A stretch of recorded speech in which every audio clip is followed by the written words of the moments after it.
खुलुमबाय फुंबिलिनि 10 सारिनि गिबि रादाबखौ फरायदों आं गेवलां हाजारिया। भारत फुटबल टीमनि बारग' केप्टेन बाइचुं भुटिया बिथाङा फुटबल ग्राउन्डनि दाबि खालामनायाव मदद होदों।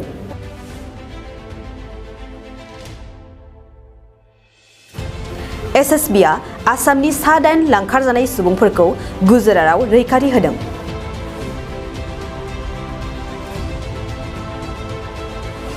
भारतनि हादोरगिरि रामनाथ कोविंद बिथाङा आसामाव दावबायफैगोन।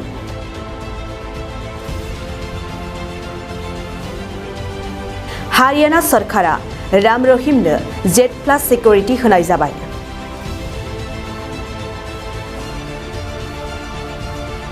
आसामाव दिनै गासै 0.75% COVID-19 पजिटिभ केस मोननो हादों।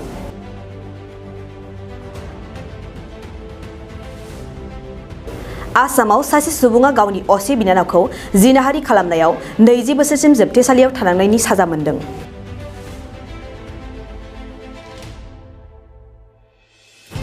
इन्टारनेटआव भाइरेल जानाय केली पलखौ भारतनि हाइ कमिसना तान्जानियायाव बरायदों।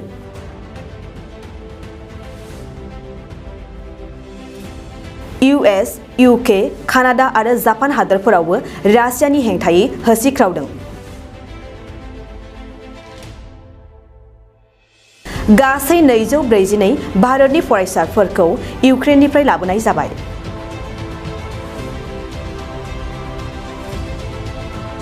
गुवाहाटीनि सात्रिबारियाव मानसि बुथारनायजों लोब्बा थानाय 3 दायनिगिरिफोरखौ पुलिसआ हमदों।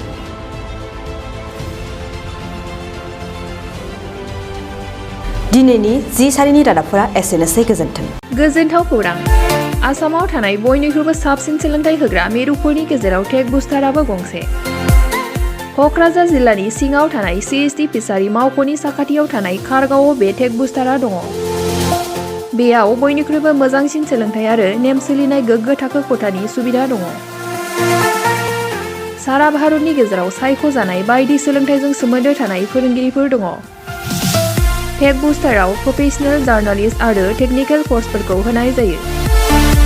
24 घन्टा रैखाथिनि थाखाय मोजां सुबिदा आरो टेक बुस्टारा नोंथांमोनखौ सौहैहोगोन नोंथांनि थांखिसिम। टेक बुस्टारा नोंथांनि सिमांखौ जाफुंसारनांगौनि थाखाय गांल' नङा, साहस आरो गोहोबो होगोन। सोलोंथाइ लाखांनायनि उनाव 100% प्लेसमेन्टनि खाबु दङ।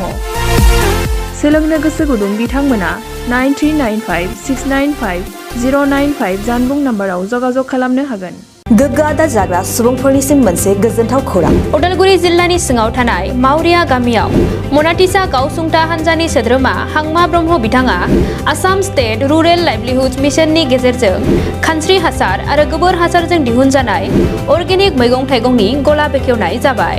गोग्गो मैगं थाइगं जाग्रा गोसो गुदुं बायग्रा सुबुंफोरा गाहायाव होनाय जानबुं नम्बराव जगाजग खालामनो हागोन। जानबुं नम्बरा जाबाय 8011748256। जानबुं नं 8011748256।